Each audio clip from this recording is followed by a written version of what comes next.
भाजपकडून नुकत्याच काही जिल्हान्यायात नियुक्त्या करण्यात आल्यात। या नियुक्त्या कशासाठी तर आगामी स्थानिक स्वराज्य संस्थांच्या निवडणुकांसाठी जिल्हान्याय प्रमुख आणि प्रभारी अशी नियुक्ती नुकतीच केली गेली। या सगळ्यामध्ये बीड जिल्ह्याच्या प्रमुखपदी आमदार सुरेश धस यांची तर प्रभारी म्हणून पंकजा मुंडेंची नियुक्ती करण्यात आली आहे। बीडचं राजकारण आहे, त्यातही भाजपचं राजकारण हे तसं पाहिलं तर कायमच मुंडे या नावावरती फिरत आलंय। आधी गोपीनाथ मुंडे आणि त्यानंतर पंकजा यांच्याकडे जिल्ह्यातील भाजपची मोठी विस्त राहिलेली आहे। असं असताना बीडमध्ये भाजपने केलेली खांदेपालट नेमकी कशासाठी केली? बीडमध्ये पंकजांना पक्षातूनच आव्हान निर्माण करण्याचा प्रयत्न सुरू आहे का? आणि यामुळे मराठा ओबीसी समतोल साधण्याचा भाजपचा डाव आहे का? हे सगळं आपण आजच्या व्हिडिओतून जाणून घेणार आहोत। नमस्कार, मी गुणाल पाटील आणि तुम्ही पाहताय नेमका मुद्दा काय। बीड जिल्हा मुंडे साहेबांचा वालेकिल्ला अशी घोषणा गोपीनाथ मुंडेंच्या कारकिर्दीत बीड जिल्ह्यात पाहायला मिळायची। भाजप या पक्षाची पाळंमुळं तिथे रोवण्यात त्यांनी केलेले प्रयत्न आणि त्यातून आलेलं यश यामुळे तशी ही घोषणा साहजिकच। बीड बरोबर मुंडे असं समीकरण ठरलेलं असायचं। बीडपुरता भाजपचा कोणताही निर्णय हा मुंडेंना ठरवूनच घेतलेला असायचा। मात्र काळ बदलतो, सारखीच परिस्थिती कधी राहत नसते, त्यातही राजकारणात तर कधी नव्हे ते अस्थिर असं वातावरण पाहायला मिळते। असं सगळं असताना झेडपी निवडणुकांसाठी भाजपनं जोरदार तयारी सुरू केल्याचं दिसतंय। त्यासाठी जिल्हान्याय प्रचार प्रमुखांच्या नियुक्त्या केल्या गेल्यात। भाजपनं बीड जिल्ह्यात प्रमुख म्हणून सुरेश धस यांना संधी दिली, तर प्रभारी म्हणून पंकजा मुंडेंना नियुक्ती दिली। मुंडेंना डावलून धसांना संधी देऊन भाजपच्या वरिष्ठांनी पंकजांना डावललंय का अशी चर्चा सध्या सगळीकडे सुरू आहे।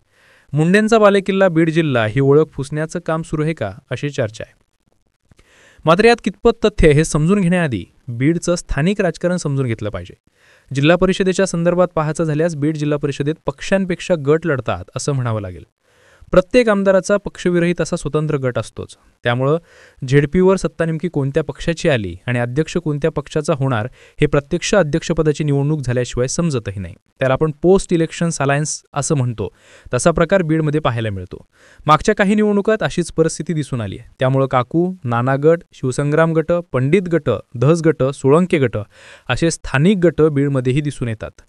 सध्याची परिस्थिती पाहिली तर सर्वच पक्षांनी सोबळाचा नारा दिल्याचं दिसून येत आहे। त्यातूनच भाजपमध्ये प्रत्येक आमदाराने आपापल्या गटाकडून जास्तीत जास्त जागा निवडून आणण्यासाठी शक्य ते सगळेच प्रयत्न सुरू केलेत।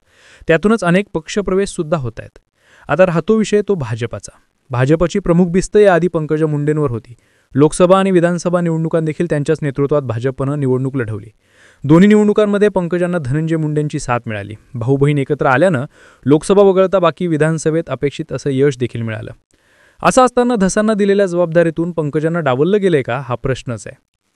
मागच्या काही वर्षात आरक्षण लढा तीव्र झालाय, त्यातूनच ओबीसी मराठा अशी विभागणी मतदारात दिसून येते। भाजपनं पारंपरिक माधव पॅटर्न सुरू ठेवून निवडणुका लढवल्या। ओबीसी आरक्षणाला धक्का देखील लागणार नाही याची हमी वरिष्ठ नेत्याने जाहीर सभांमधून दिलेली। त्याचा फायदा विधानसभेत झाला।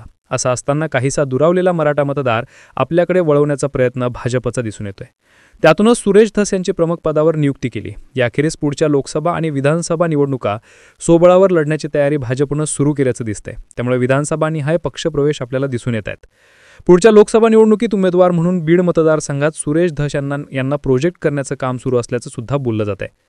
याला कारण म्हणजे लोकसभेला पंकजा मुंडे यांच्या रूपानं तगडा उमेदवार देऊन सुद्धा त्यांचा झालेला पराभव। हा पराभव ओबीसी मराठा मतदार विभागणीमुळे झाल्याचं म्हटलं गेलं। त्यामुळे नवीन उमेदवाराच्या शोधात सध्या भाजप आहे।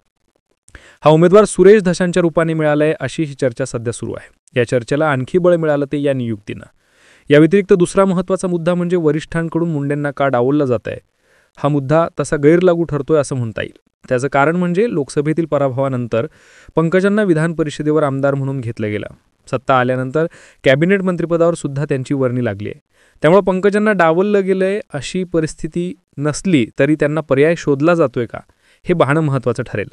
यासोबतच सध्या बीडमध्ये मुंडे भाऊ बहीण यांना पर्याय म्हणून नवनव्या आघाड्या निर्माण होऊ शकतात का अशी देखील शक्यता चर्चिली जाते। बीडमध्ये मागील काही दिवसांमध्ये झालेले पक्षप्रवेश हेच दाखवून देत आहेत की खरंच ही अशीच परिस्थिती आहे। गोपीनाथ मुंडे यांचे निकटवर्ती असलेले आणि पंकजा मुंडेंचे कट्टर समर्थक असलेल्या वडवणीतल्या राजाभाऊ मुंडे यांनी राष्ट्रवादीत प्रवेश केला। मुंडे यांच्या नावावर निवडून येण्याची शक्यता दुरावली म्हणून हे पक्षप्रवेश होत आहेत असं म्हटलं जात आहे।